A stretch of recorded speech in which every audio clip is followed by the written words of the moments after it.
expedition set out once more for the Pacific coast.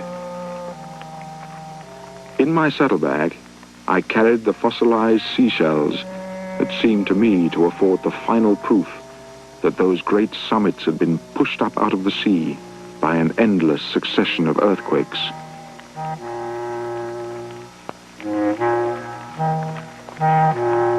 But my excitement was soon dispelled.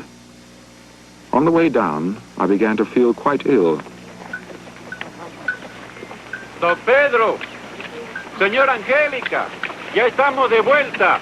Vengan a darnos una mano que un caballero viene enfermo. Whether the cause was a bite from some poisonous insect, I never discovered. But I believe it affected my health for the remainder of my life. Gently, Darwin. Careful with him. Careful. Anduvo apunando el caballero.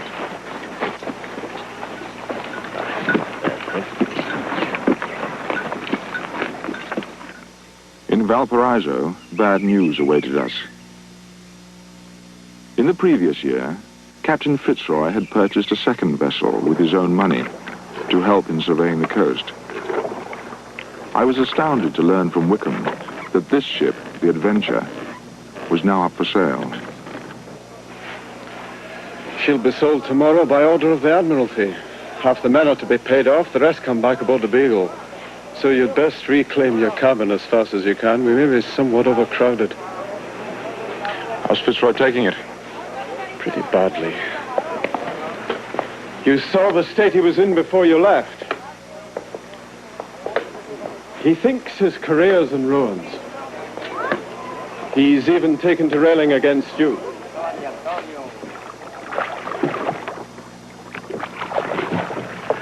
You know, you two are like a couple of boys in a seesaw. The higher you ride up into your mountains, the lower the captain sinks.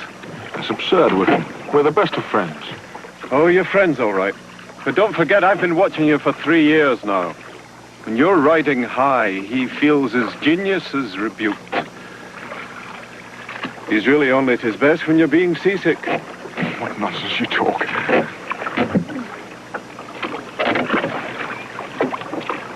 Where is he now? In his cabin. Hasn't been out of it for days. You have a care, philosopher. This isn't just one of his moods. This is something altogether different. Fitzroy? It's good to be back. Things on board? How've they been? Why do you ask, Darwin? They tell me you've been working very hard. They tell you. They tell you. And what else do they tell you? Do they tell you about this? But you've had a letter from the Admiralty, yes. Oh, read it, Darwin, read it. I am reprimanded by their lordships for purchasing the Adventure with my own funds. They flatly refuse to reimburse me. Won't even pay for 20 extra men.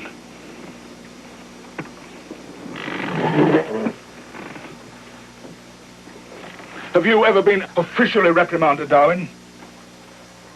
No, I haven't. Neither have I before this. Surely they can't question the success of your mission. This coast's never been so well charted. From now on, the Beagle will have to do the work of 2 ships. You're not considering going south again? Did you doubt it, Darwin? The crew won't like it, Fitzroy. I've told you many times before. The crew don't choose in my ship. The crew don't choose. Of course they don't.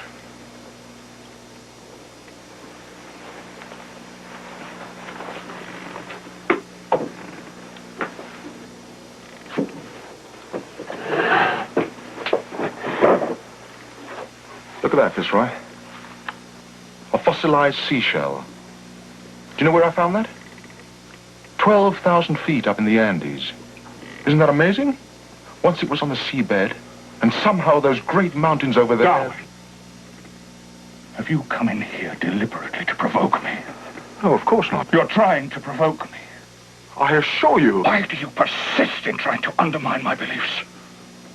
We've been over this before. The Bible tells us how the earth was created. Why do you so persistently set out to undermine its authority? I don't in any way set out to challenge its authority on religious matters, Fitzroy. Then whose word are we to take as gospel? God's or yours? What would you call it, Bino? A morbid depression of spirits and a loss of decision and resolution. Or permanent? Oh, no, he'll get over it, so long as he doesn't kill himself first. Oh, come on, Bino. He's hardly likely to do that. The previous captain of the ship committed suicide in that very cabin. You know that, Sullivan. And Fitzroy's uncle killed himself, too. It's in the family. Yeah, that should help a bit. That letter was all he needed. He was going to fill up every blank space on the charts between Patagonia and Peru. This was to be the greatest survey voyage ever made. I'm afraid his ambition has turned into an obsession. He certainly doesn't bend to circumstance.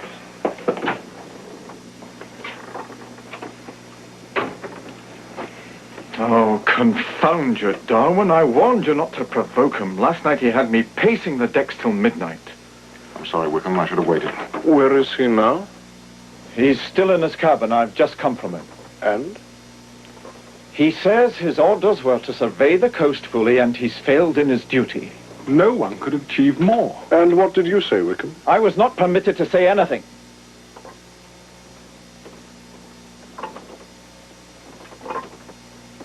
He's resigned his captaincy. He wants me to take command.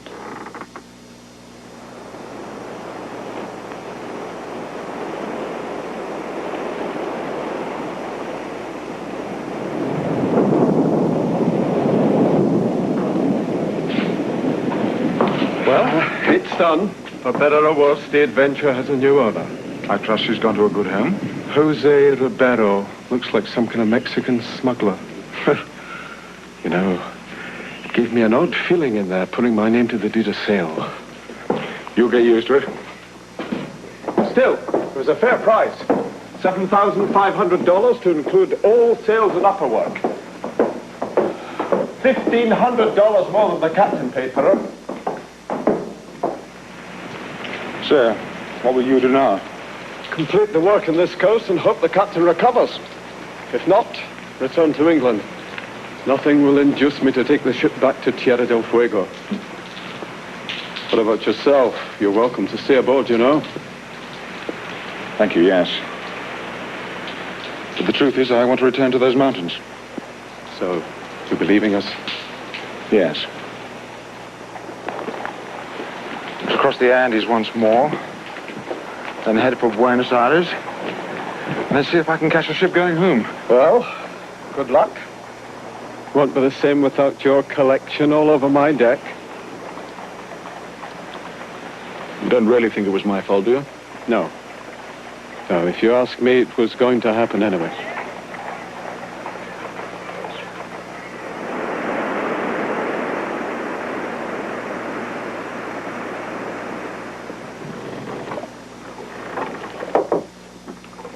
Enter.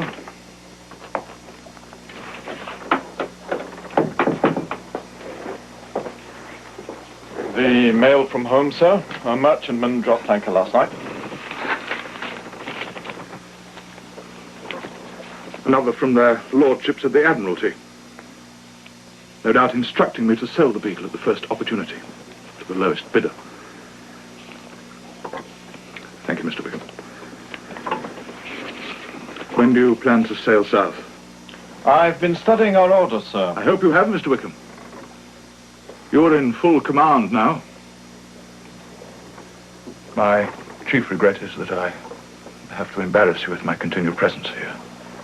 This cabin shall be yours at the first opportunity. There's no need for that, sir. I insist. Perhaps I can return home aboard this merchantman as soon as you head south. I'm not going south, Captain Fitzroy. The survey, Mr. Wickham. It's incomplete. It's the best survey that's ever been done on this coast. With 2 ships, I could have finished the task to perfection. But you have fulfilled your orders, sir. Now let me read you this. I know what the orders say, Mr. Wickham. prefer to concentrate on my mail. For your orders now, I have resigned this command. May I sit down, sir? Please.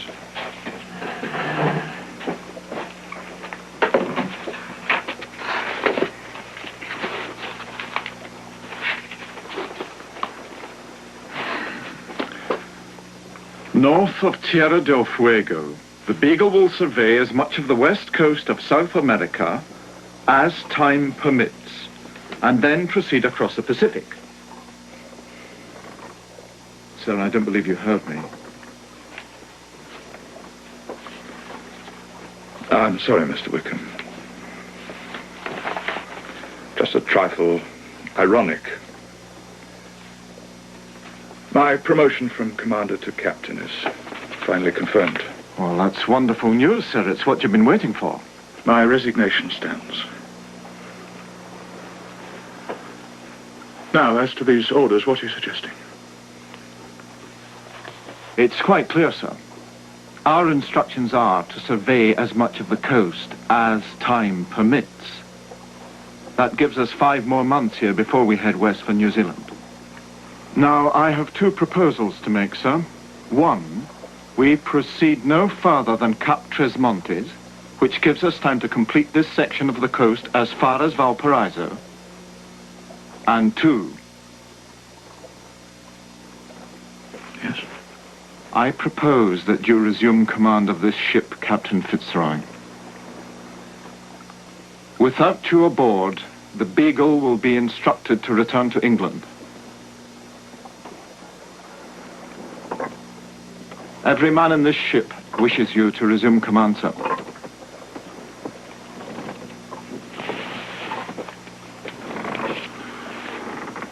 This could be the best chance of your career, Mr. Wickham.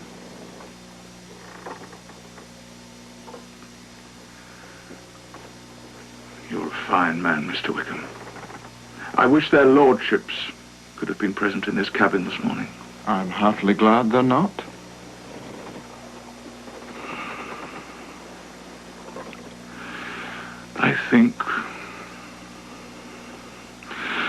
I think we should give a great reception for all the hospitality we've received in this port. The British consul, Edwards, would know who to invite. The Intendente and other notables. And some pretty girls, Mr. Wickham. I think we all need our spirits raised. I'll see to it, sir. And can I pass the word? Very well.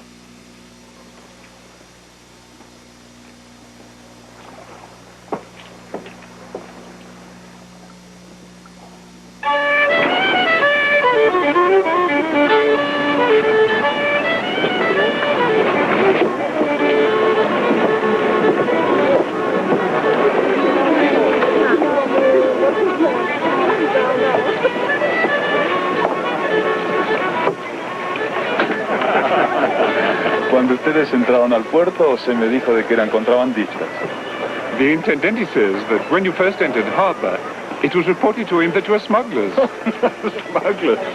Well, the Admiral, too, would be most distressed to hear we gave that impression. Now, careful on the stairs, careful. Darwin? Oh, excuse me, sir. This way, ladies.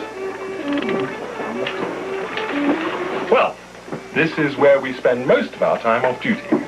What you do? Oh, eat, sleep, write letters. It's not very exciting, I'm afraid. But it's so small. How many live here? On the ship, more than 70. Oh. About 10 of us in here, but not all at once. Some of us are always on watch. Would you like to see my berth? Oh, yes. Right, this way, ladies. Oh, Darwin. Ladies first. There's not a lot of room for entertaining, I'm afraid. He asks, do you have plans to become president of your country? Not exactly. I stood for Parliament at Ipswich shortly before the voyage. And lost? And lost, as Mr. Darwin says. Had I won, none of us would be here now. Which party did you stand for? The Tories. I spoke against the Reform Bill. I'm afraid it did my career very little good. The Admiralty, which is full of Whigs, thought it unseemly for a naval officer to engage in public discussions in the marketplace. I wish I could have seen you, Fitzroy. What did you find to say in defense of rotten boroughs? You must forgive us, Mr. Edwards. Mr. Darwin shares my cabin. We agree to differ on certain things. I'm warning you, philosopher, leave him alone. One word out of place now, and he'll be back inside his cabin for a week. I thought religion and geology were the two banned subjects. That was politics. Why don't you go and play hide and seek with the senoritas instead of making trouble with the captain? I wish I had the trick of it. But I don't have Sullivan's instant winning ways. No, all right. Did you feel that? What? I'm not sure. The ship seemed to shake. Probably a wave catching amidships. There's hardly any swell.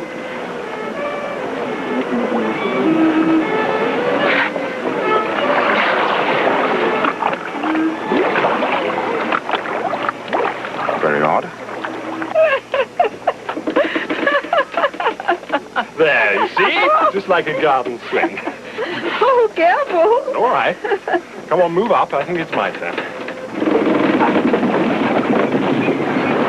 What happened? I'm not sure. The whole ship seemed to shudder. I think she may have touched bottom.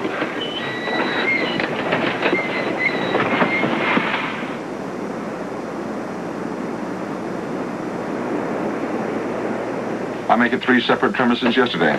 But nothing very severe. Our guest took them seriously enough. I never saw people go over the side quite so fast. Especially the ladies. They probably think it's safer on land than out here in the bay. In fact, the reverse may well be true. They're concerned for their property. Indeed. Edwards feels the tremors may continue. In which case, I may have to find a new anchorage. Oh. I had hoped to take Covington ashore to collect a few more specimens. And to see if there are any visible effects. With your permission. Those things stand. I can see no harm in it. But don't go inland. Should I have to find more sea room, I should hate to leave you stranded.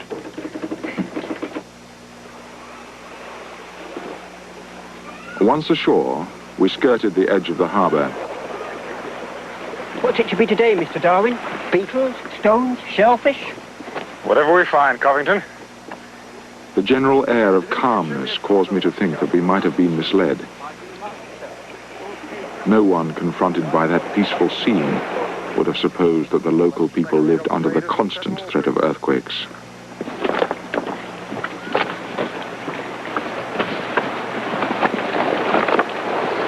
Buenos dias. Buenos dias.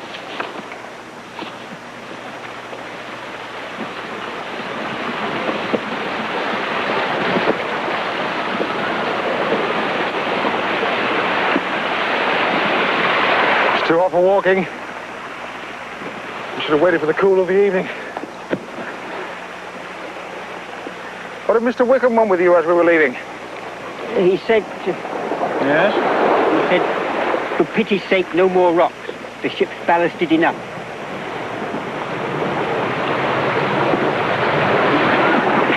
What is it, sir? Another earth tremor. It must be.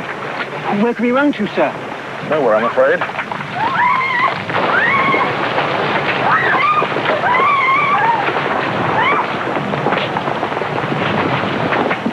It lasted 2 minutes, but appeared much longer. To experience an earth tremor at once destroys the oldest associations. The world, the very emblem of all that is solid, moves beneath your feet like a thin crust over fluid.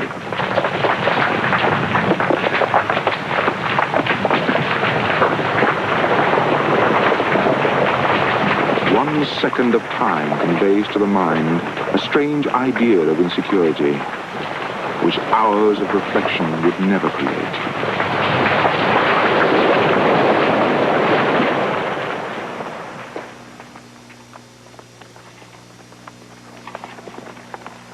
A few days later, we rode into a village near Concepcion.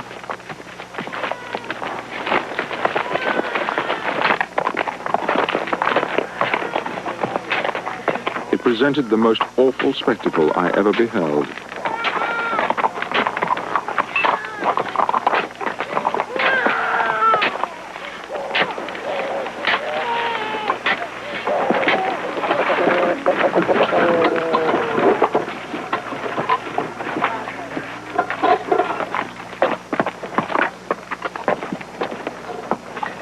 When did this happen?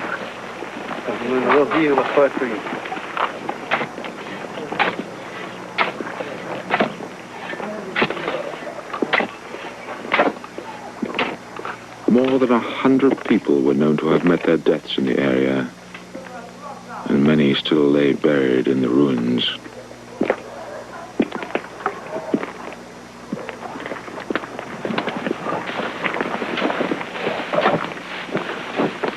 The earthquake came on with tremendous violence and gave no notice. The constant habit of these people of running out of their houses instantly on feeling the first tremble undoubtedly saved them.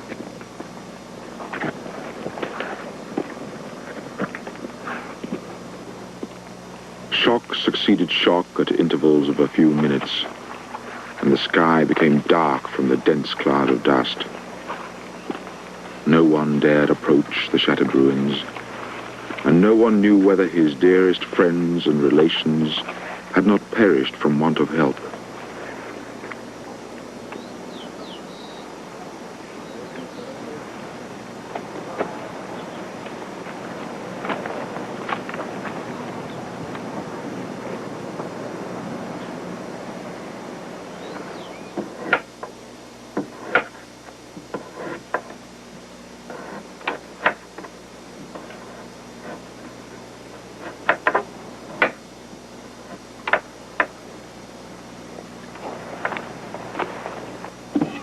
I shall never again laugh when I see people running out of their houses at a trifling shock.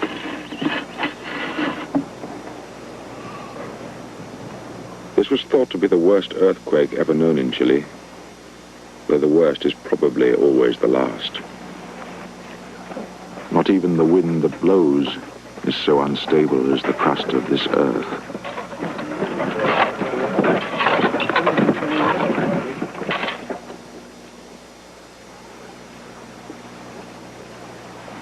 But the most remarkable effect was the permanent elevation of the land. The old line of the tide had been obliterated, and the local inhabitants were all quite certain that one little rocky shoal, now clearly exposed, had formerly been covered by the sea. All round the bay, the ground appeared to be upraised by 2 or 3 feet. Let's drop the course.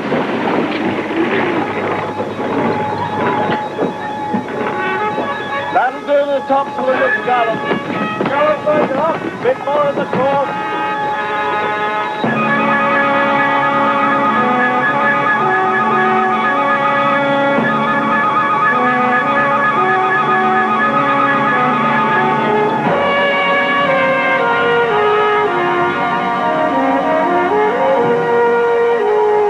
In September, we set a course for the Galapagos Islands, some 600 miles west of the South American mainland and directly on the equator.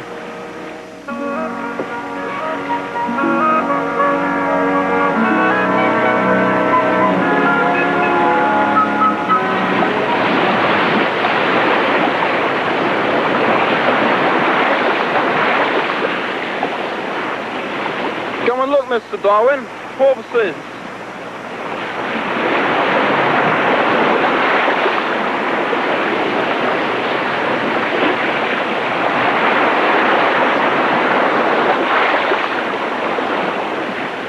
These highly intelligent mammals of the ocean actually appear to be seeking out the company of man and darting through the bow waves of the ship for our personal amusement.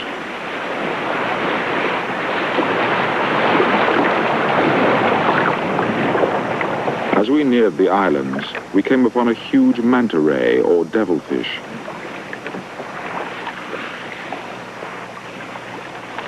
The graceful movements of its large pectoral fins were like the wings of a great bird flying beneath the water.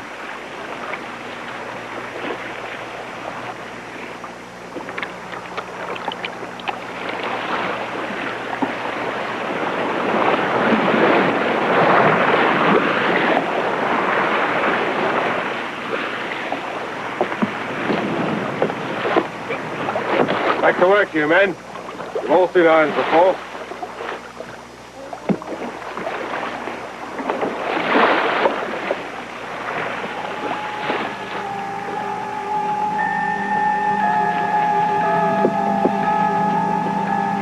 From a distance, these volcanic islands appeared to be little more than barren rocks.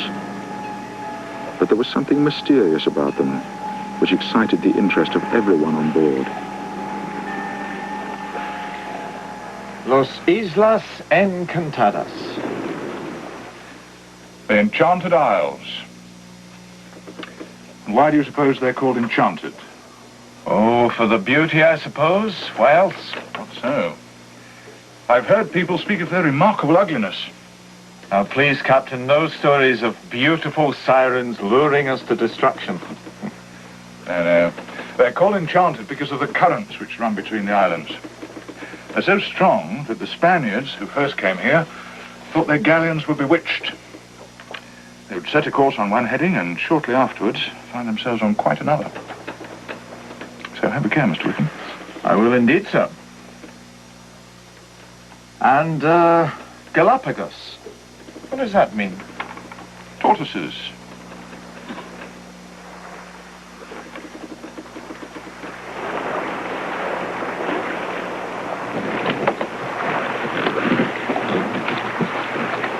Carry on, coxswain.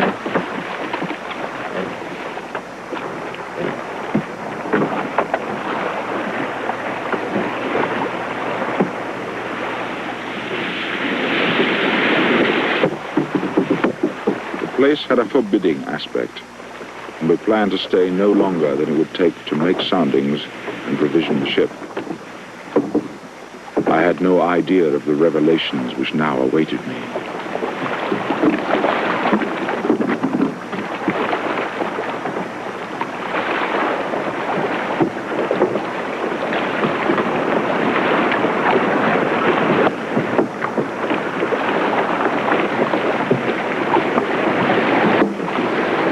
I imagine the infernal regions might be. First ring of hell.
Saw such ugly creatures. This place is fit for pandemonium. Let's move inland before we lose our reason.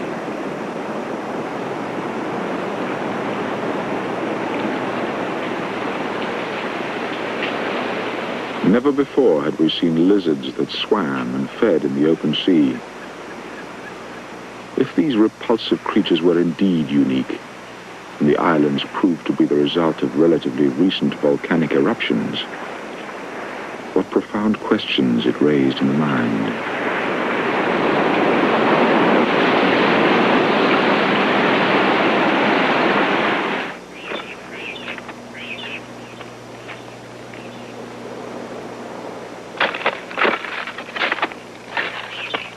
lava had been permeated like a sieve by subterranean gases. In places, it had formed great bubbles, and where these had collapsed, circular pits remained. A few small trees and shrubs had taken hold, surviving on the little moisture that ran down into them.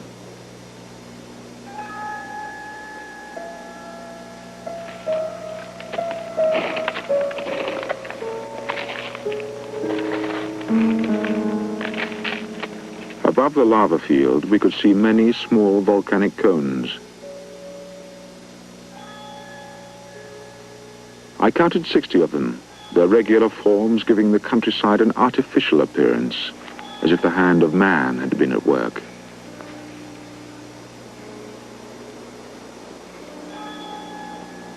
It vividly reminded me of the numerous great iron foundries in Staffordshire.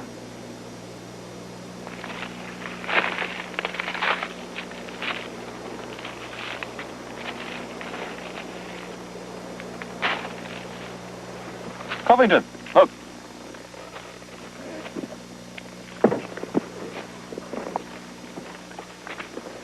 I think they must be the imprints of trees. Must have burned very slowly to leave such a clear impression. Is this the root, sir? No, I don't think so. Looks like another branch to me.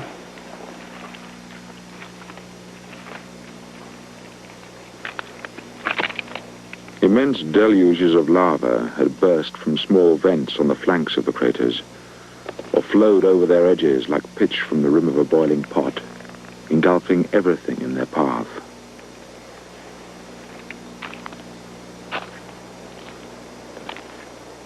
In its descent, the lava had spread over many miles of the coastline. As it cooled, intricate patterns were formed. In some places, it was as smooth as a lake, gently ruffled by the breeze. In others, it reminded me of the sea, frozen in the midst of a storm. Darwin, where are you?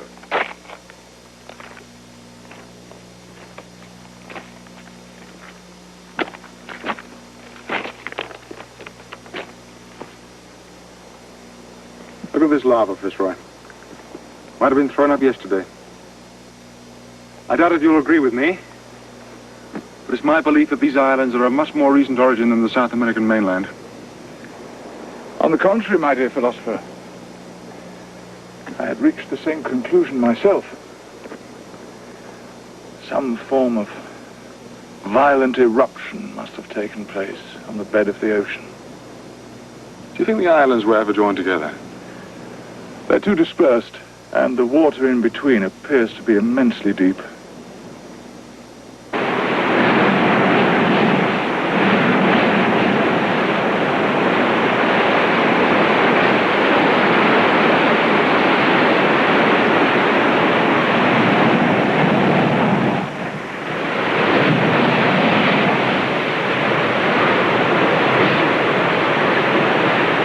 Where the lava had tumbled directly into the sea, the coastline was of a most forbidding nature.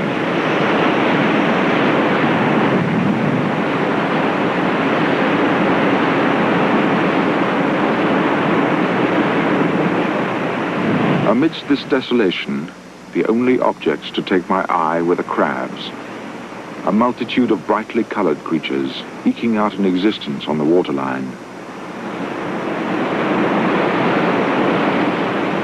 Passing sailors called this crab the Sally Lightfoot. They would hardly have given them such a pretty name if they had seen the ferocity with which the Sally Lightfoot cannibalizes its own kind. Sometimes things which appear repulsive to human sensibilities can be a feature of the struggle for survival in the natural world.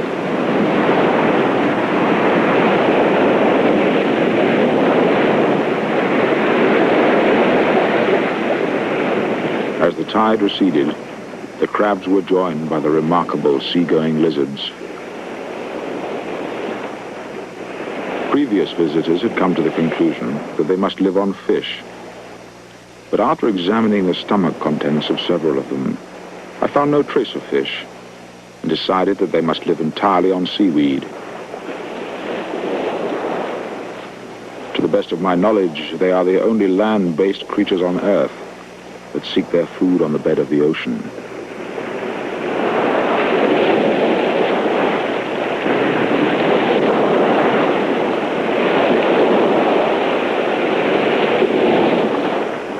The lizard's feet are partially webbed, and they have strong claws which ensure a firm grip on the slippery rocks.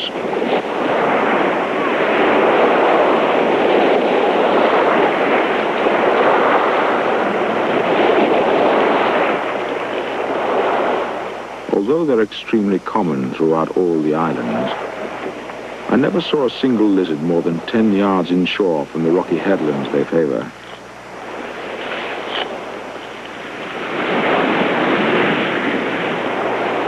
One should not be deceived by their stupid and sluggish movement on land.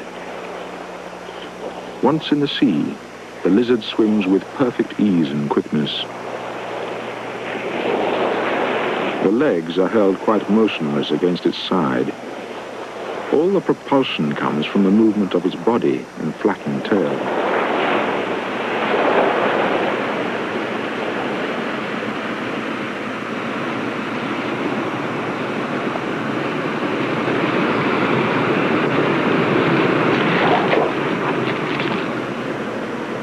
But for creatures so well adapted to the sea, we were surprised to discover that they would sooner allow a person to catch them by the tail than enter the water. Instinct seems to have taught these creatures that the shore, not the sea, is their place of safety.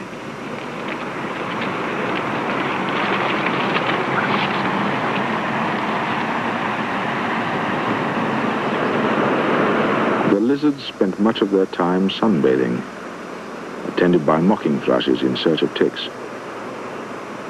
Sometimes they lay quite flat to extract heat from the larvae.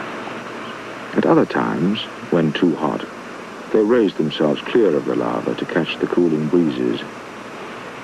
In this way, they regulate their body temperature.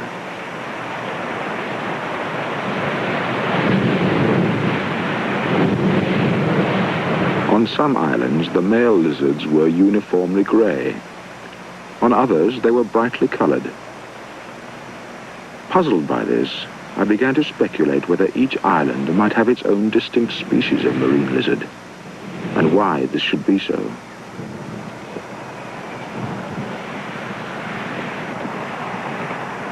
Certainly the fierce currents and the numerous sharks would have made it virtually impossible for them to swim from one island to another. Such thoughts reinforced my growing belief that the natural history of the Galapagos was eminently curious. Welcome back, sir. Thank you, Mr. Richard. At your ease, gentlemen. I'm sorry for this stifling heat. There's little we can do unless the wind gets up. This is cooler in here than it is ashore. How's the water situation, Mr. Wickham? It's still serious, sir. I'm afraid we'll have to go on to half ration soon. Well, I thought it might cheer your spirits to know that tomorrow we shall be heading for Charles Island to pay our respects to the acting governor. He's an Englishman by the name of Lawson. More to the point, he has an abundant water supply. Did the philosopher return with you, sir? Yes, he's on his way to the chart room to start unpacking his specimens. And, needless to say, full of new theories which were never in the book of Genesis.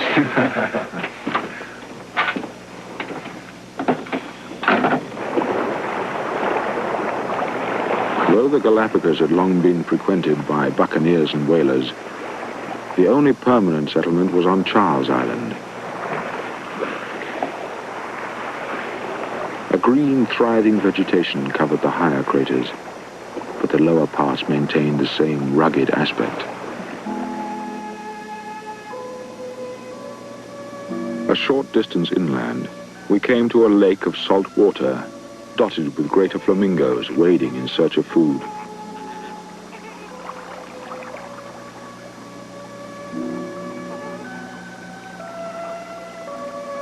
I marveled that any creatures could exist there, but this was a living world within itself, adapted to an inland lake of brine. Almost every part of the globe, salt lakes, the depths of the ocean, the upper reaches of the atmosphere, even the perpetual snows appear to be capable of supporting some kind of organic being. Such is the power of creative force. Life exists in all of them.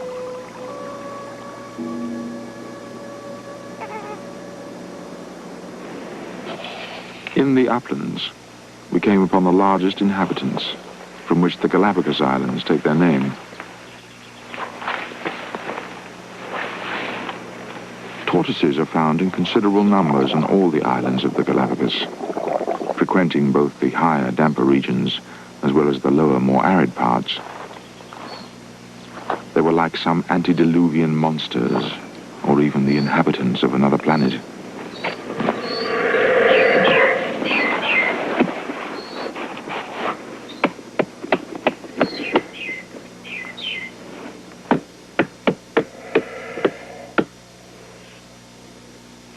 I took the opportunity to exercise my skill in horsemanship, but their lurching motion was a far remove from my hunter at home.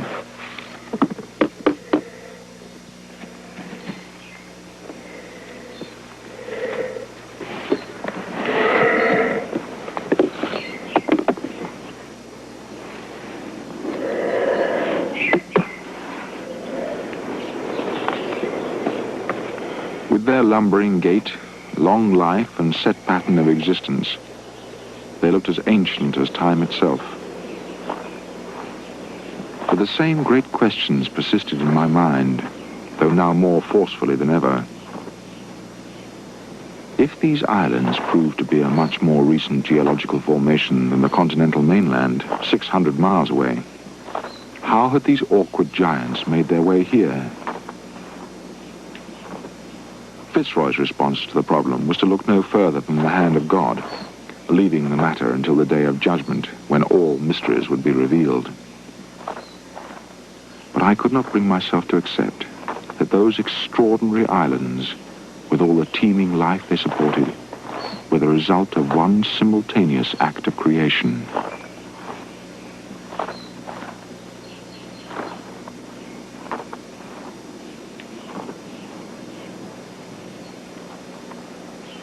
In the higher, damper regions, there was no shortage of food for the tortoises, which caused me to wonder what attracted them to the more barren coastal regions at all.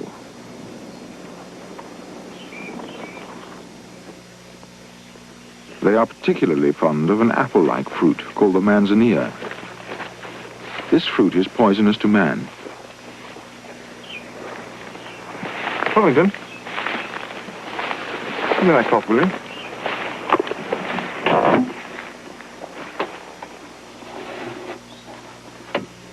Just to touch it can bring on a painful irritation, and we exercised great care during our collecting.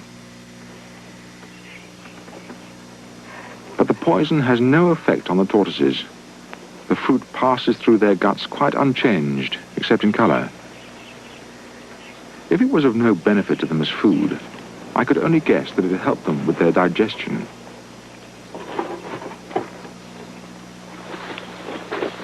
Tortoise hunters. Buenos días, señores. Buenos días, señor. Bueno, ¿desea un poco de sopa?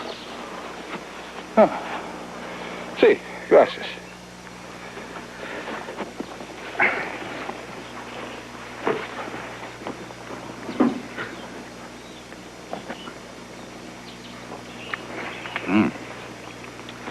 Tortoise soup. Could you ask him why the tortoises come up all this way? Señor, ¿por qué suben los Galápagos hasta acá arriba? Prefieren tuna. Como necesitan mucha agua, tienen que subir a la laguna de esta área. Sí, gracias. He says that they prefer the cactus lower down. But since they're such prodigious drinkers, they have to make their way up here, as the only ponds are found in these central areas. It would seem they have very much the same problem as we do with the ship. They have to take as much water aboard as they possibly can, and then make it last as long as they can. I wonder how long it takes them to get up here. Senor, ¿Cuánto tiempo necesita para subir? Caminan de noche y hacen alrededor de 8 millas en 3 noches. He says they usually travel at night, and they can cover 8 miles in 2 or 3 nights. I dare say Wickham will get a few more knots out of them. Amongst the hissing fume rolls and sulfur vents, the huge reptiles made their way towards the drinking ponds.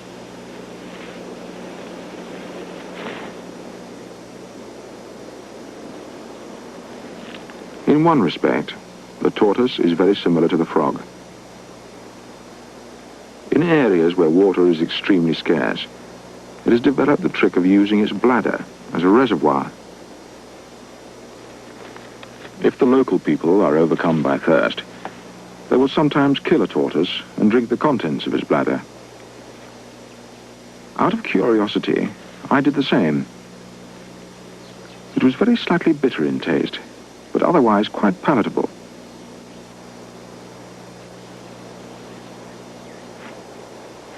During the breeding season, there was much competition between the large males for the favors of the much smaller females.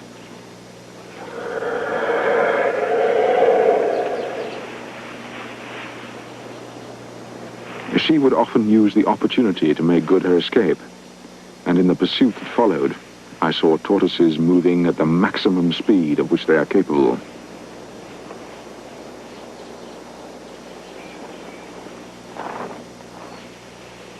It was hard to decide whether the female had a genuine desire to escape her fate, or whether she was simply displaying what we might regard as sweet, reluctant, amorous delay.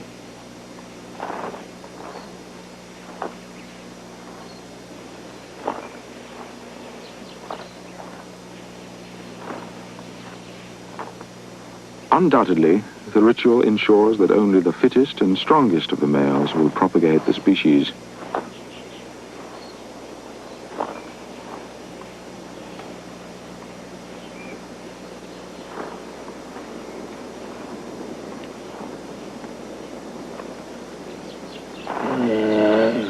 From this union, up to 20 eggs will be produced, though nothing like that number of tortoises can be expected to survive. Both the eggs and the newly hatched young are a prey to birds and other scavengers.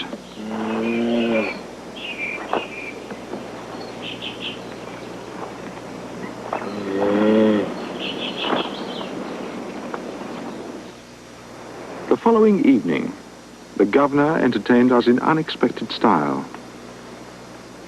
Veal, perhaps? Your guess, Captain Fitzroy? I'd say more like pork. Wrong again. Gentlemen, you are eating and apparently enjoying tortoise a la Galapagos. Of course, we should have guessed. We've been falling over the creatures ever since we arrived. Darwin even took a ride on one of them. In these parts, a day out tortoise hunting will feed a whole family for a week. How many people live here, Governor? Oh, about 200. Mostly convicts, a few hunters. Some of them have settled down and started families. They don't give much trouble. The main thing is that they don't have to work for their existence. Just go out and shoot a couple of tame birds. There's your supper. It's when the ships come that the slaughter begins. I once saw the sailors from a British frigate kill more than 200 tortoises down on the beach in a single day. How long can it go on? Well, at the moment there's no shortage, but in 20 years' time things may well be different. Jose, some wine. Mr. Darwin, some of these giant tortoises live to an immense age. After dinner, I'll show you something. My prize specimen.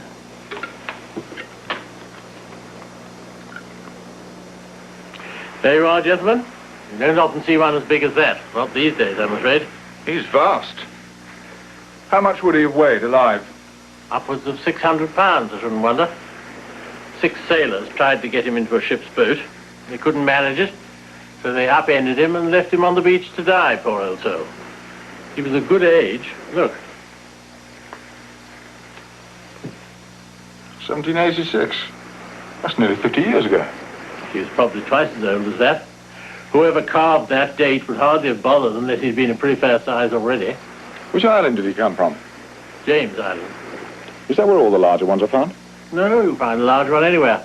It's really a question of the shape and pattern of the shell. You mean the tortoises from each island are distinctly different? Absolutely. You show me any tortoise you like, and I'll soon tell you which island he came from. But the terrain and vegetation is the same on each island? Oh, yes, they all eat cactus and so on. But when you've been here as long as I have, you get to know the difference. For instance, a tortoise from Hood Island has a thick shell in the front, turned up like a Spanish saddle. One we had for dinner came from James Island. They have a better flavor. But it's really a question of the shape of the shell. I think we should be getting back to the ship. You've been most kind, Governor. Not at all. A new face is always welcome.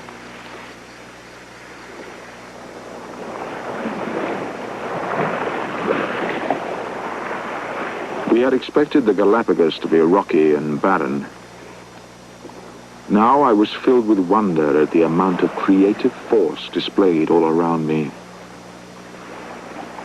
I would never have imagined that a group of islands, 50 or 60 miles apart, formed of precisely the same rock, placed under the same climate, and rising to nearly equal height, could produce such a variety, sometimes within a single species. It was not merely their distance from the mainland, but their distance from each other which provided me with the clue I was seeking. By whatever means the various forms of life had first reached these shores, carried on the wind, or the feet of birds, floating pieces of driftwood, and however many different species had survived that perilous crossing, the possibility that changes had occurred after their arrival, even within the confines of a single species, could no longer be dismissed or ignored. In the Galapagos, both in space and time, I felt myself brought within reach of that great fact, that mystery of mysteries, the first appearance of new beings on this earth. The Galapagos Islands, both in time and space, I felt myself brought within reach of that great fact, that mystery of mysteries, the first appearance of new beings on this earth.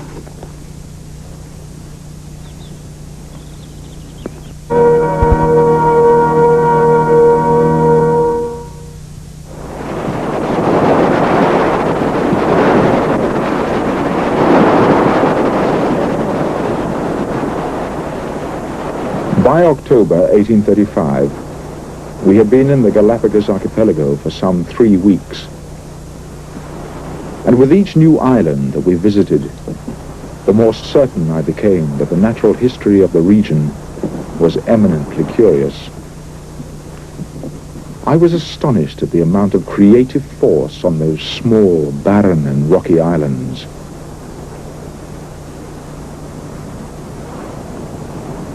Most of the plants and animals I had thus far examined appeared to be aboriginal creations, found nowhere else on our planet. Yet although many of them bore a marked relationship to species on the South American mainland, they differed distinctly from island to island.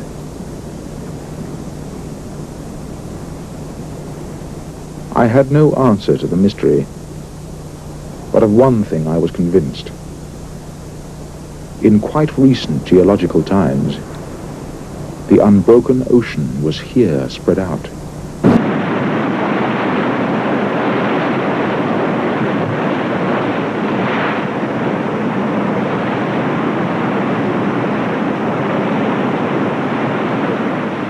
If each individual island in the group had been thrown up from the bed of the ocean, then every form of life must have made its way there by one means or another.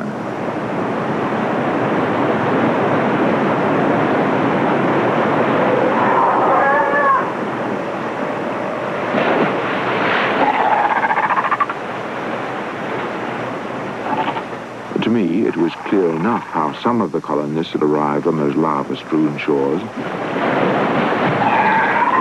the many fur seals must have come north, all the way from the Antarctic, with the cool currents sweeping up from the southern oceans. It was truly extraordinary to watch these creatures in their winter overcoats beneath the warmth of the equatorial sun. They reminded me of our own crew aboard the Beagle, whenever the midday sun became too intense and the cool water the only congenial environment. Come on, Mr. Darwin. The water's good. Venus got a swim. Jump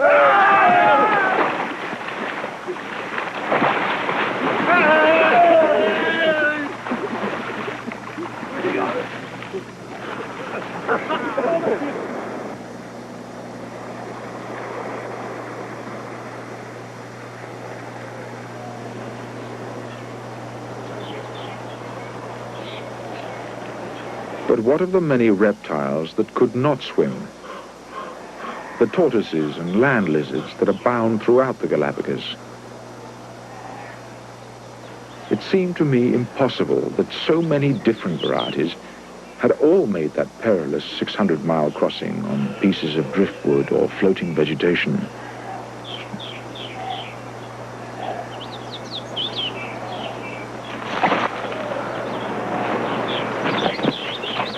I watched a pair of land lizards fighting over a piece of territory.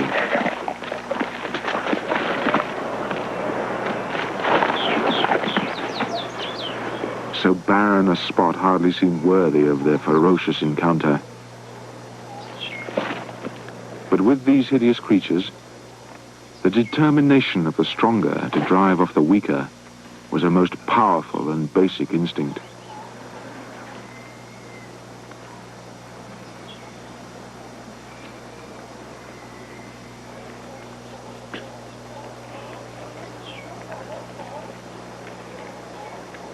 No pity was shown to the loser.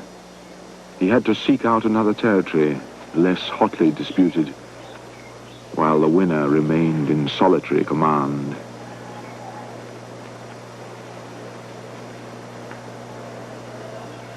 In my imagination, I tried to conceive of those distant epochs when reptiles similar to these, but of enormous size, dominated the world. I had the feeling that I was nearer than I had ever been to the beginnings of life.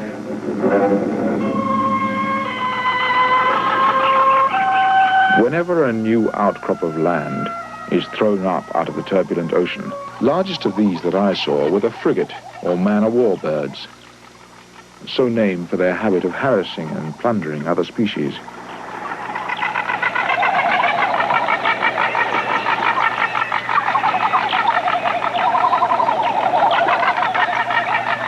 They had been reported as much as 1,000 miles from the nearest land, even though they lack the ability to alight on the surface of the water.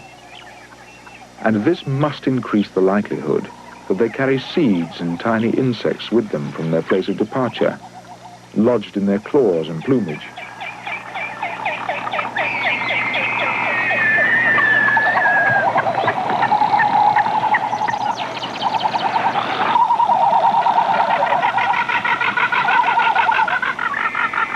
In the breeding season, the male frigate birds put on a remarkable display.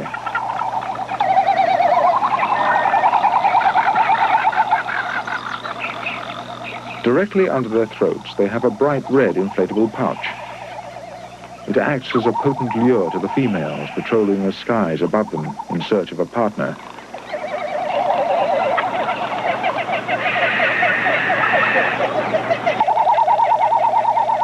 Only those males in prime breeding condition possess this outward symbol of their ability to enter into courtship. Thus the female wastes no time in her search for a suitable mate.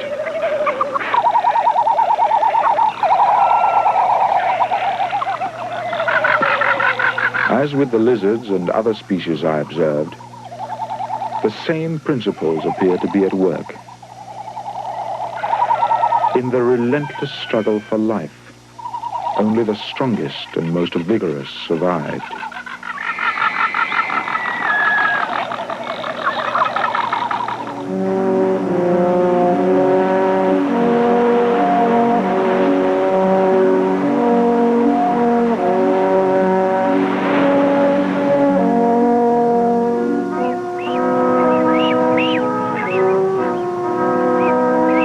total contrast to the fierce men of war, the blue-footed boobies were of such a tame and stupid disposition that we could have killed any number of them for our table.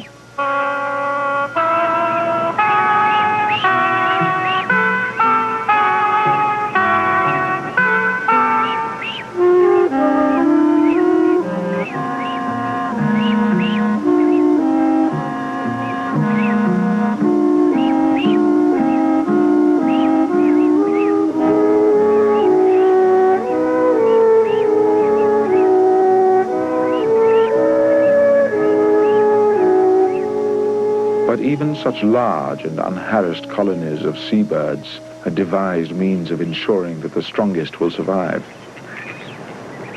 In their nesting grounds, I noticed that although 2 eggs are usually laid, only 1 chick grows to adulthood. The one that first succeeds in gaining its parents' attention on each return from a fishing expedition.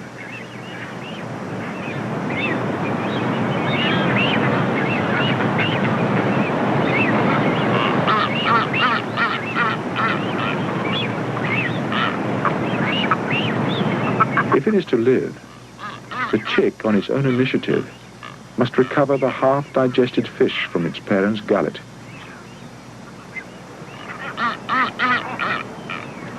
How can the harsh lessons of existence be learned so young, except by instinct? It was as if Mozart, instead of playing the piano at 3 years old with wonderfully little practice, had simply played it instinctively, with no practice at all.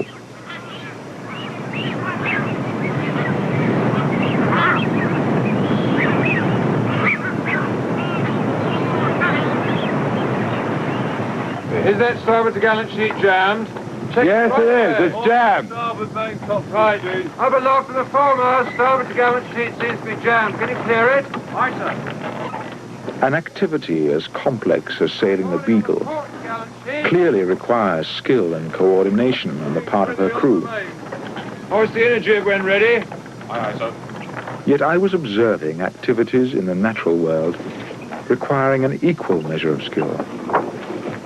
Some indeed of infinitely greater complexity.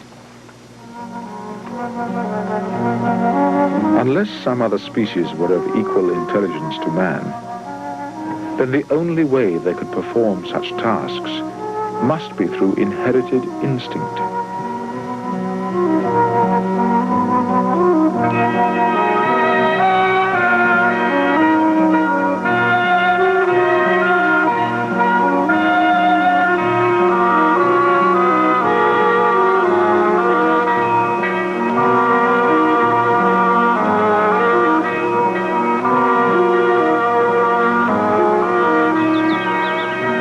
Heard so many stories of the large number of tortoises and lizards killed or removed from the islands whenever a ship came this way, that I was therefore the more astonished by the extreme tameness of the birds. The doves, particularly, have been greatly persecuted by sailors, who took cruel delight in knocking down the pretty creatures as if their very tameness were an affront. I was told a man might kill 6 or 7 dozen in a morning's walk. Yet, in spite of this persecution, the birds did not readily become wild.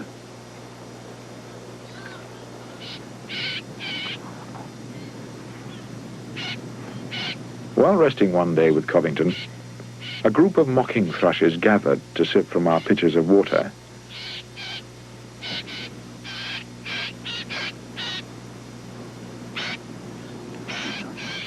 They had yet to learn that man is a much more dangerous animal than a lizard or a tortoise.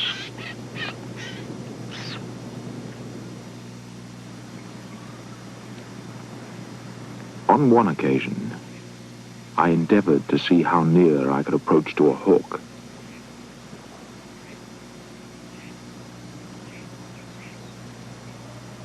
An English hawk would long since have taken fright. But he showed no sign of alarm.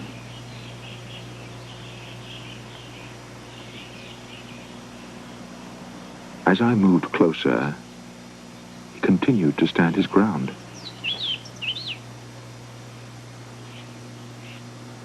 It was only when I finally raised my gun that he decided to take himself off.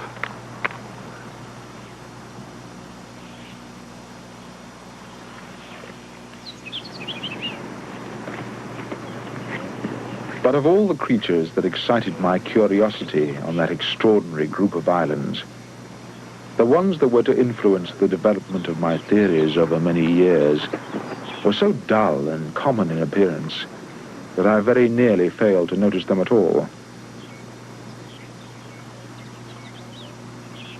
These were the finches that climbed and darted about amongst the cactus trees and other bushes. Although they were all clearly related to each other, there were also distinct differences, particularly in the size and shape of their beaks.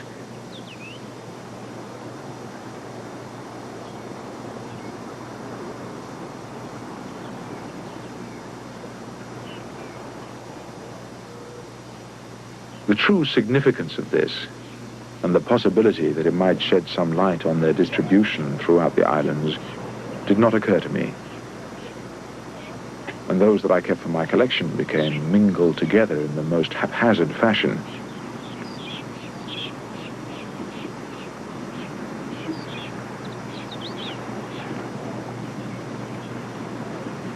Between us, we had observed 26 species of land bird on the Galapagos Islands, of which 21 can be found nowhere else. But of the 11 marine birds we counted, only 2 were unique.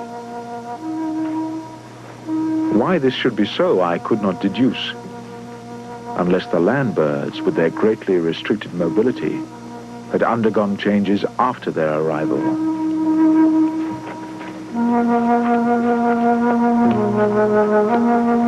But as we hoisted sail for the last time, I was many years from such conclusions. Mr. Bosun, carry on away. Set the fore topsail and to gallant. Aye, sir.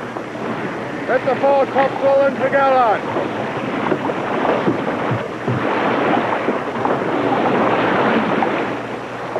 It is the fate of every voyager, when he has discovered what object in any place is most worthy of his attention, to be immediately hurried from it.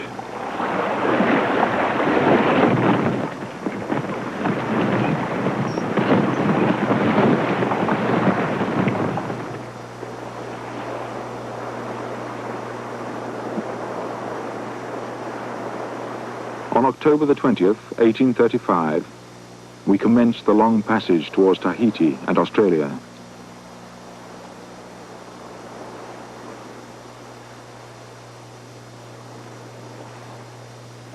I wish we'd kept a better record of exactly which island some of these finches came from, Covington. Didn't seem very important at the time. If you don't mind my saying so, sir, I think we collect too much. Just occasionally, sir. They're all slightly different, that's the problem. Take a look at their beaks. You can actually arrange them in order. The ones with large beaks at this end, tapering down to the sharp and narrow beaks over here. I can see that, sir. The trouble is I don't have a complete record of exactly which island the birds came from. Perhaps the captain could help you. His notes are very detailed. Does he have the names of the islands where he got his finches? I think so, sir. Colour of the eyes, everything. A thumping incompetent I am, Covington.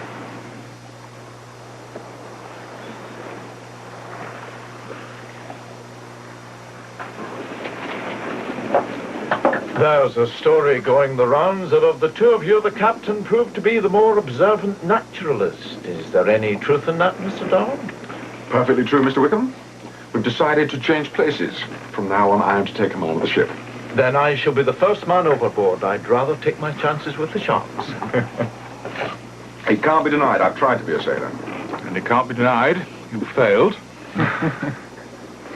You'd have been astonished, though, Wickham. We found finches with beaks like parrots, thick enough to crack a nut. And others with beaks so thin and pointed they could pierce a plant and suck moisture from it. Or pick up seeds from the hard ground. But I still can't understand why there should be so many of these species here. On the 8th day, the Lord ran out of new ideas. And put the question the other way round, philosopher. Why not? Why shouldn't God create as many different finches as he likes? He's created a considerable variety of human beings.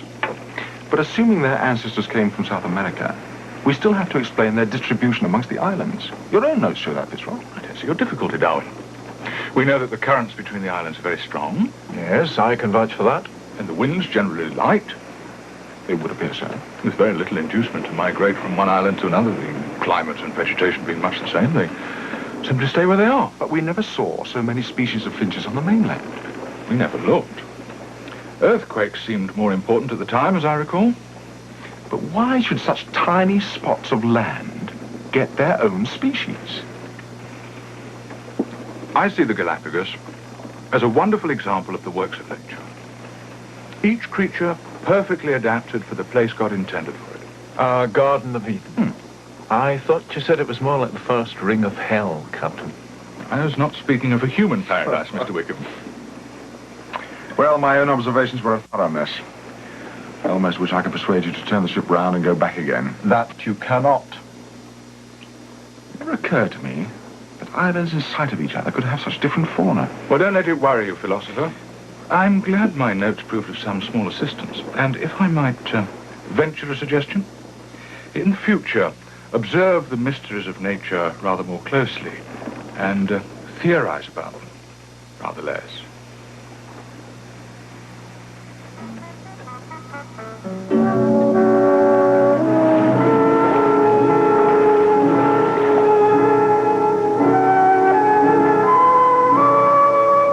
After 5 years circumnavigating the world, we were all utterly homesick. Every man aboard was dreaming of England. And in truth, there was no country which had any attraction for us now, except it was seen right astern.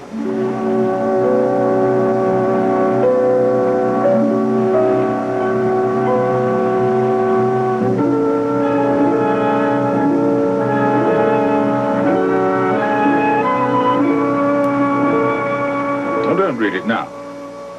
Go through it at your leisure and give me your opinion in a day or so. I'm sure it's a most excellent account. Of course, it's far from finished. But I've covered the salient features of the voyage more than adequately, I think. Some may find it overlong, but I'm convinced that a proper record should be set down. It's unthinkable it should all just end in oblivion. What of your own work? I've kept a diary, as you know, but as much for my own use as anything. Parts of it might prove of a more general interest. If you were agreeable and would consent to put it at my disposal, there might be some way of incorporating it with my own narrative. I'm afraid it's little more than daily chit-chat. Well, I'm thinking particularly of the land journeys when I was not present. To omit those would be to give an incomplete account of our adventure. That's very kind of you, Fitzroy.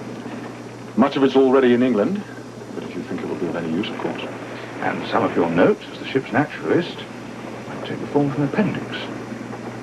We can discuss the details later. Meantime, I'd be most grateful of your opinion of my poor efforts.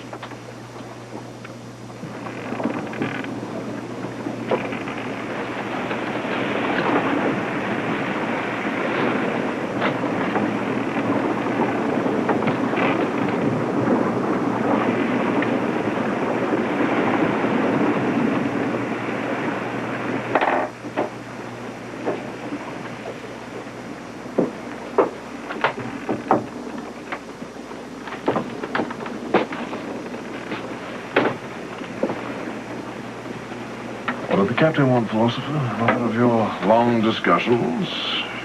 He wants me to give an opinion on his journal of the voyage. And perhaps loan him my diary so that he can include a few extra passages. Well, don't tell me you agreed to such an arrangement. Why not? I'm sure it was most generously meant. But if he's to have the arranging of the material, he'll be using your narrative to embellish his own. He is the captain, my dear Bino. Surely he's entitled to present the official version of the voyage. But you two can't even look at the same rock without disagreeing about it. You forget, Wickham. I'm here as Fitzroy's guest, and have been these last 5 years. I still think you should publish separate accounts. I doubt if I should ever find the time. As soon as we land, there's all my specimens to be sorted out. After that, I have to decide what to do with my life. It's easy for all of you. Your paths are set. No doubt you'll all become admirals and stand no track from the likes of me. Oh, I don't mind telling you, philosopher, you've changed my way of looking at things in the last 5 years. More than you know. With Fitzroy's words in mind, I began to record in my diary a summary of our experiences. The pains and pleasures, advantages and disadvantages of a long voyage, such as we had undergone. Without doubt, it was a high satisfaction to behold various countries and the many races of mankind. But that in itself is not enough. It is necessary to look forward to a harvest, however distant it may be, when some fruit may be reaped, some good effected. Among the scenes which had most deeply impressed themselves upon my mind, none surpassed the great primeval forests, undefaced by the hand of man. Whether they were the lush tropical areas of Brazil or those of Tierra del Fuego, where death and decay prevail.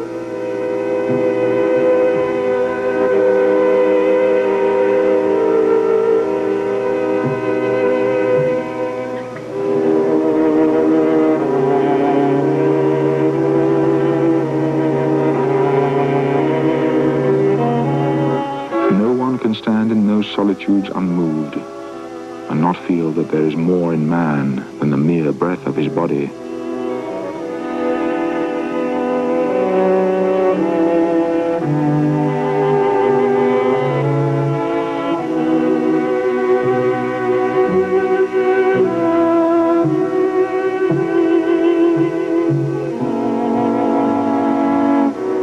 Why should those arid wastes have taken so firm a hold on my memory? I can scarcely analyze the reason, but it must be partly owing to the free scope given to the imagination.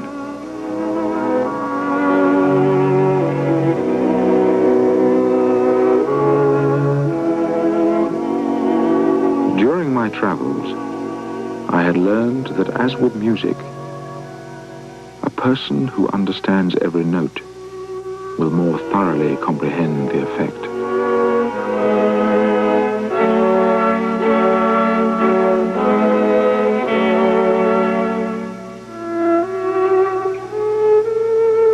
When looking down from a great height, the mind, undisturbed by minute details, becomes filled with the stupendous dimensions of our world.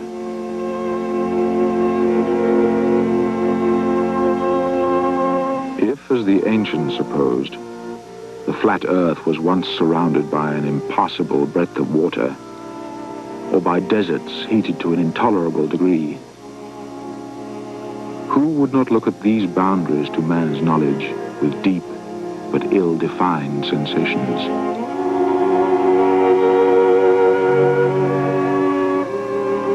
Why do you suppose these creatures died out? Why should God destroy a creature he once thought proper to create? There must be a reason.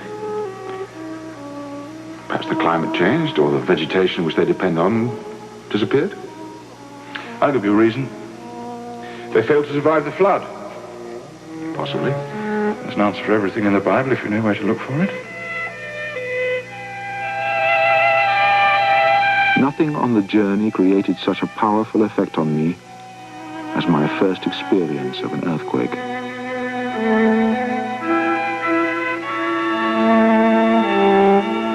The earth, which is considered from our childhood as the very emblem of solidity and security, moved beneath our feet like the crust on a fluid. When I saw the labored works of man overthrown in a minute, I felt the insignificance of his boasted power. Extraordinary. Seashells. Fossilized seashells at 12,000 feet, some of them. How do you think they got there? All right. Unravel the mystery, philosopher. They've been pushed up out of the sea. The whole mountain range has been pushed up out of the sea and the seashells with it. Don't you see? They prove it.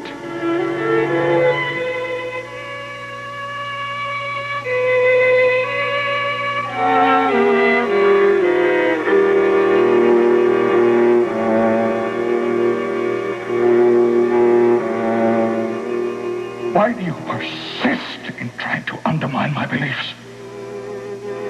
We've been over this before. The Bible tells us how the earth was created. What do you so persistently set out to challenge its authority? I don't in any way set out to challenge its authority on religious matters, Fitzroy. And then whose word are we to take as gospel? God's or yours?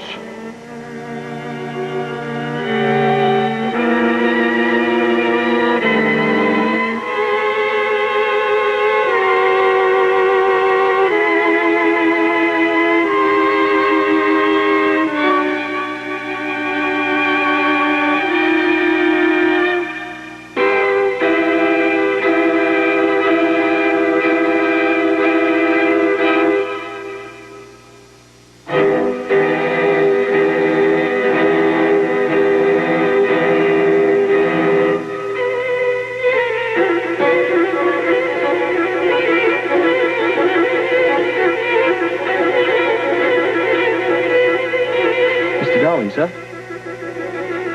Mr. Darwin, sir. What is it, Masters? It's not mustard, sir. It's Mellish. Sorry, Mellish.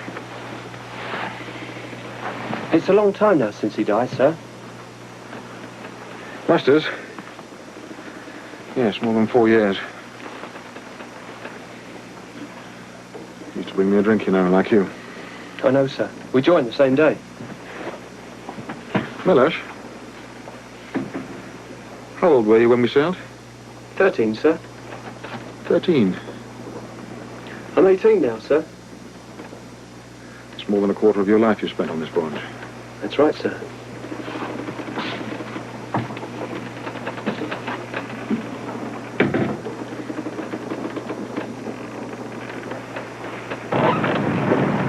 Land ho!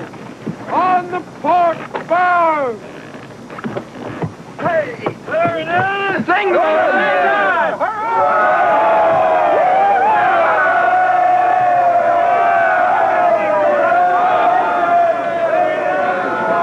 Captain Fitzroy! Well done, sir. Fine voyage. Three cheers for the captain! Hip, hip, hip! Hurrah! Hip, hurrah! Hip, hip, hip! Hurrah!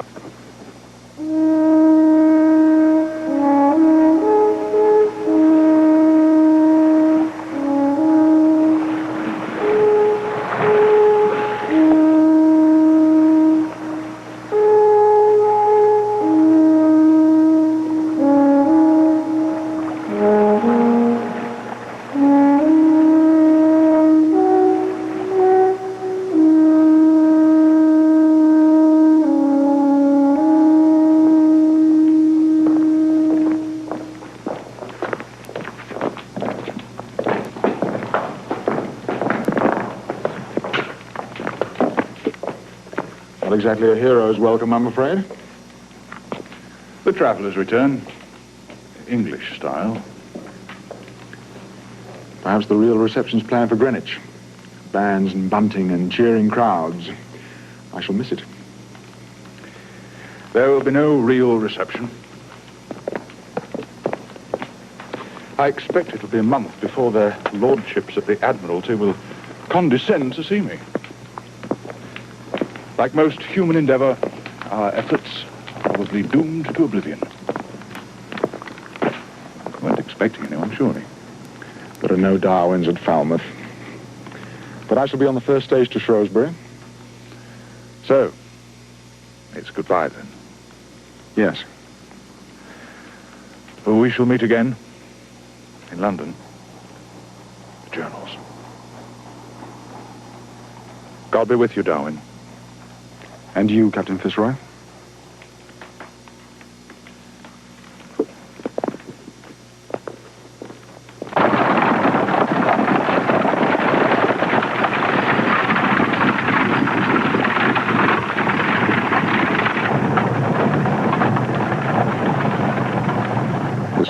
people in my coach did not seem to think the fields one bit greener than usual.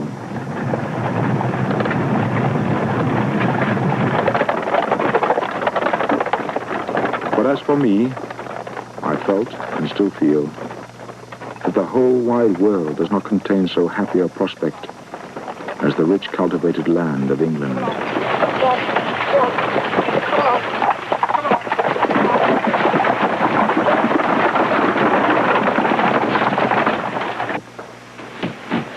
What time did they say, Papa?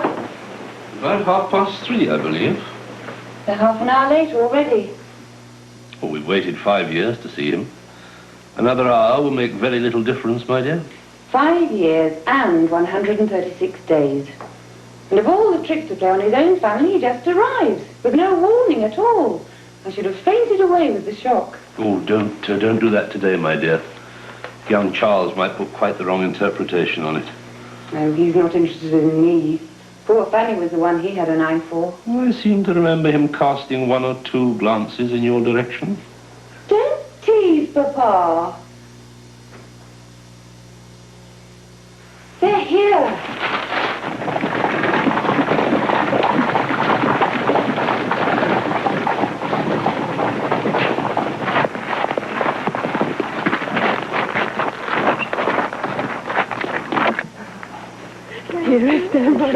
Uncle Joss? My dear friend. Emma? Is this that young lad of yours that ran away to sea? All is now forgiven. Would you have recognized him? Papa thinks the shape of his head quite altered. He's certainly thinner. And you haven't changed. Don't you think she's grown prettier? As far as I recall, there was very little room for improvement.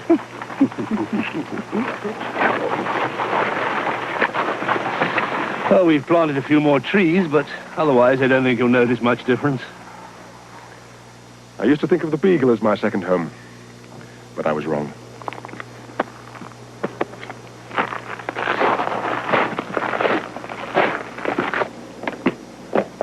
What news of Captain Fitzroy? Was it his company which drove you ashore in such a hurry? By no means. He's in the best of spirits. About his health. I believe there was some question about his state of mind. That was 2 years ago. He seems quite recovered. But nothing will ever change his peculiarities of temper. Judging by your letters, I don't think I should have liked him at all. I'm quite sure he has a brilliant life ahead of him. But I sometimes wonder whether it will prove a happy one. And what of you, Charles? What plans are you hatching? I wish I could be more certain. I have my specimens to sort out. I'm going to collaborate on the ship's journal with Fitzroy. And Henslow has arranged for me to meet Professor Lyle at Cambridge. But apart from that... Apart from that, he is no nearer the choice of a career than when he went away.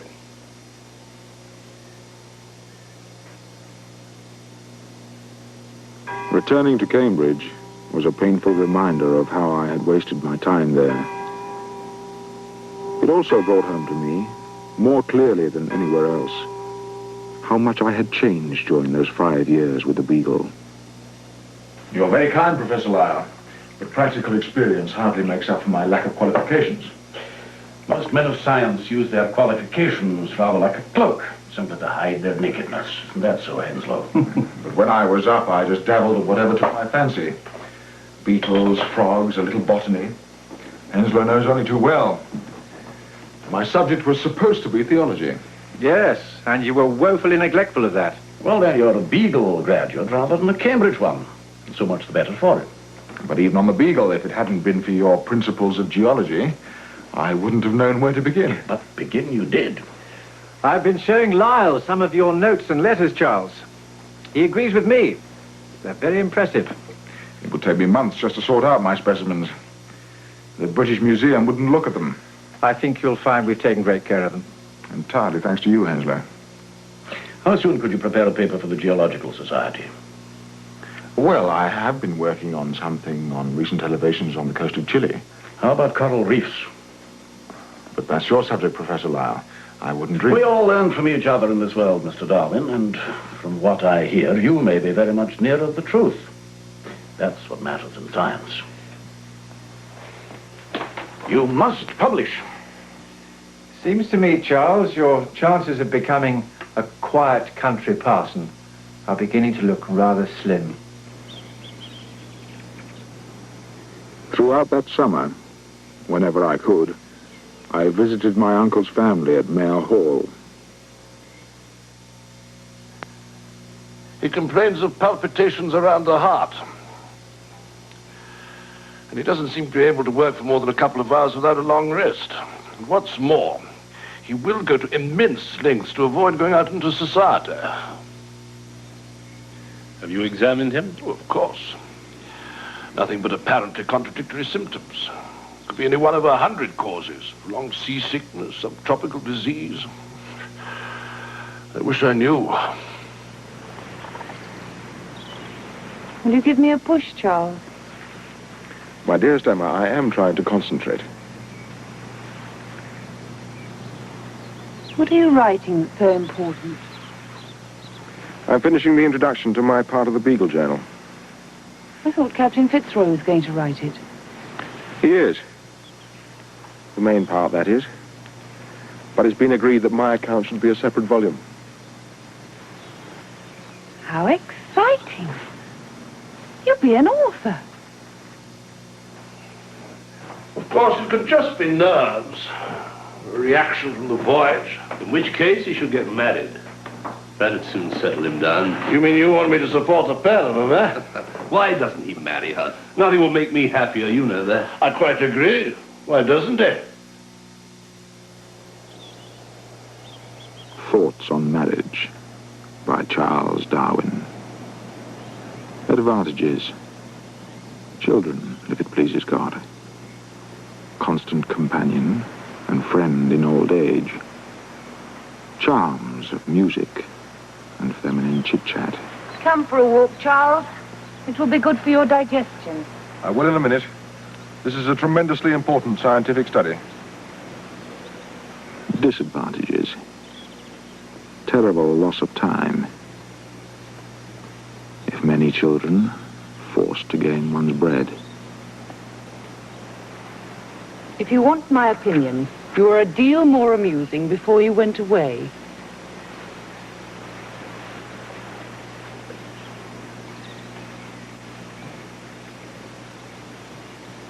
It is quite intolerable to think of spending one's whole life like a neuter bee. Working, working, and nothing after it all. It won't do. Picture to yourself a nice soft wife on a sofa, with good fire and books and music perhaps. One cannot live the solitary life with groggy old age, friendless, cold and childless, staring one in the face. There is many a happy slave. Conclusion. Marry, marry, marry.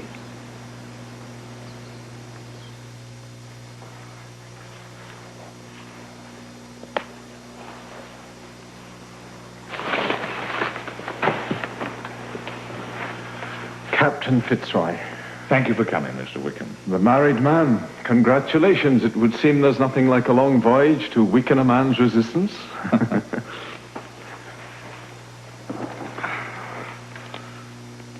Well, I take it you won't be looking for another command in the immediate future. I think not. As soon as our new house is habitable, I trust you'll call on us. I shall look forward to it. And what news of the Beagle? The refit is nearly complete. We sail for Australia in 2 months. I almost envy you. I understand you wrote to the Lords Commissioners recommending me for the command. Your conduct, above all your loyalty, during the last 5 years had already spoken for you. Did you read the manuscript I sent you? Darwin's preface to his journals, yes. An excellent start. I never thought he would write so well. You seem to have overlooked the point. The point? Nowhere in his introductory pages is your name mentioned, or Sullivan's, or Byner's. You'll find not a single reference to any of the men or officers who accompanied him on his shore expeditions, not a single acknowledgement or word of thanks. That is why I asked you to read it. But you know the philosopher as well as I do. It's not his nature to be ungenerous. He simply got carried away in one of his bouts of enthusiasm. It's of no consequence. I trust you may be right. However, I do not share your view that the matter is of only trifling importance. I begin to suspect that we may have been harboring a viper in our midst. Not Mr. Darwin. I'd stake my life on that. Well, we shall see. Captain Fitzroy presents his compliments to Mr. Darwin and recommends that he refer the matter of his preface to some third person whose personal feelings are not involved. Frosty indeed. Captain Fitzroy therefore begs to decline giving an opinion at present and will only venture to remark, his memory being rather tenacious on the subject, that there were obliging, disinterested and kind-hearted officers on board the Beagle, dated 13th of November, 1837. I thought you two were supposed to be on intimate terms after 5 years. It was very wrong of me. I shall apologize, of course, and make amends. Yeah, I'm sure you will. But I fancy there's rather more to it than that. What do you mean? Well, poor Fitzroy, locked into the narrow strictures of a naval career, which scarcely suits his temperament, obliged to complete his hydrographic reports, while he sees you embraced by the scientific world, fellow of the Geological Society, elected to the Athenaeum and the Linnaean Society. I detect a touch of envy in his voice, my dear Charles. He does have rather a perverse way of looking at people's motives. Well, why let it worry you? You must pursue your path. He his. He belongs to a dying breed, wouldn't you say? I don't think I would. He has a most inquiring mind, and I would have thought a brilliant future ahead of him. And if I remember rightly, vehemently opposed the Reform Bill. In my opinion, he belongs to that subspecies of the English aristocracy, which cannot change and so must necessarily perish.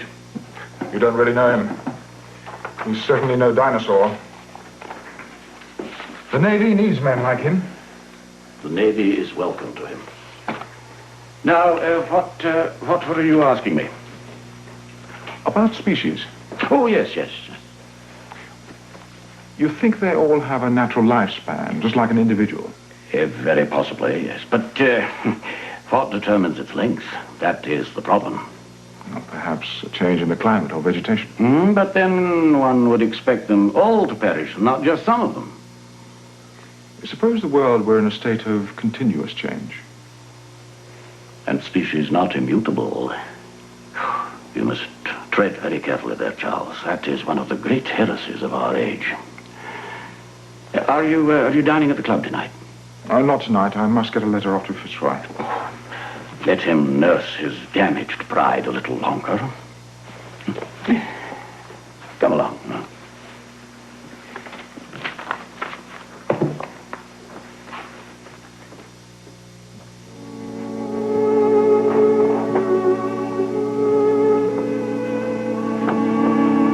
There was one subject occupying my mind that I was not yet ready to share with anyone.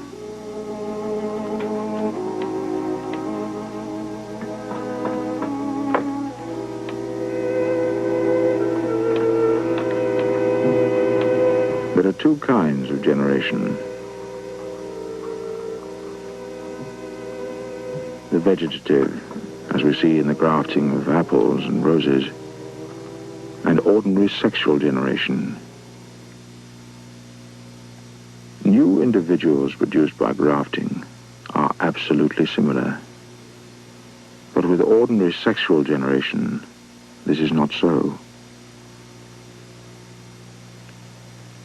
Ancient Egyptian dogs and cats are certainly like those of today, but separate a pair and place them on an isolated island, and it is very doubtful whether they would remain constant. If the propagation of a new species is determined by the changing of old ones, then we begin to see why new animals in an area might resemble those that have long been extinct. Suppose that all animals and plants, old and new, are represented by an irregularly branched tree. As new twigs sprout, so many old ones die.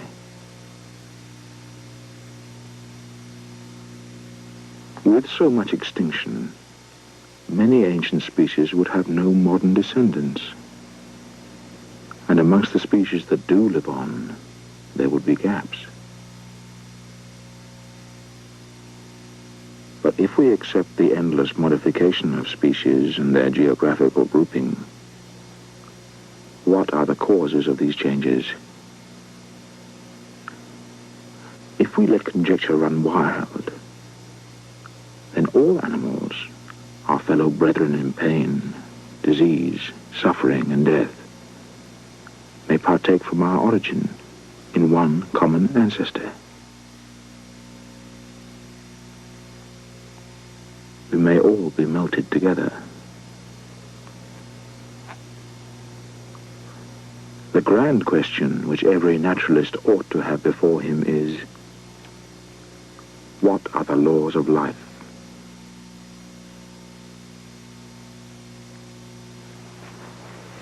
If it's so important, then explain it to me again. I'm much brighter than you appear to think. You know it isn't that. It's just that I'm probably hopelessly wrong. I won't mind, will I?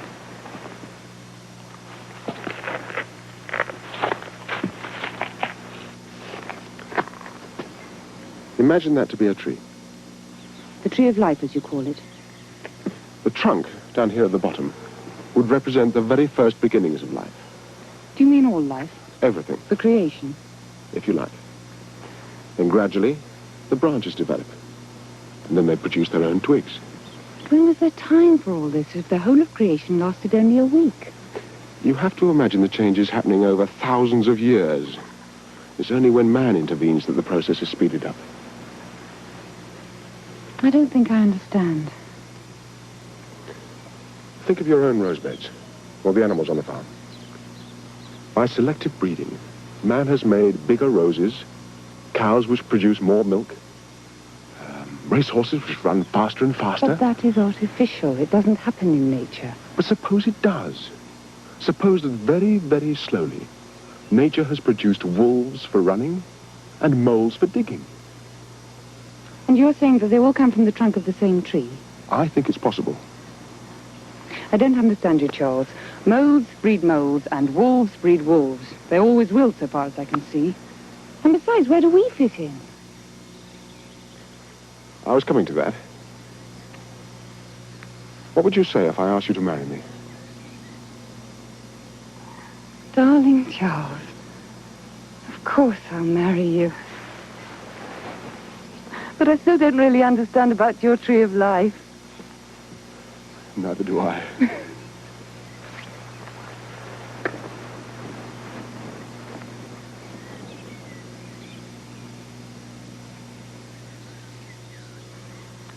Wilt thou have this man to thy wedded husband, to live together after God's ordinance all thy days in the holy estate of matrimony? Wilt thou obey him and serve him, love, honor, and keep him in sickness and in health, and forsaking all other, keep thee only unto him, so long as ye both shall live?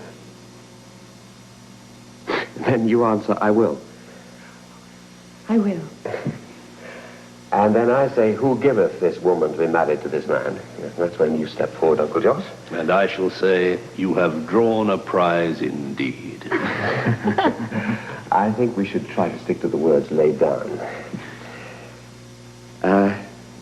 So, after the exchange of rings, you have a choice of psalms. You can either have Psalm 128, blessed are all they that fear the Lord and walk in his ways, or you can have Psalm 67, God be merciful unto us and bless us, that thy ways may be known upon earth. You choose, Charles. I think the second. God be merciful unto us.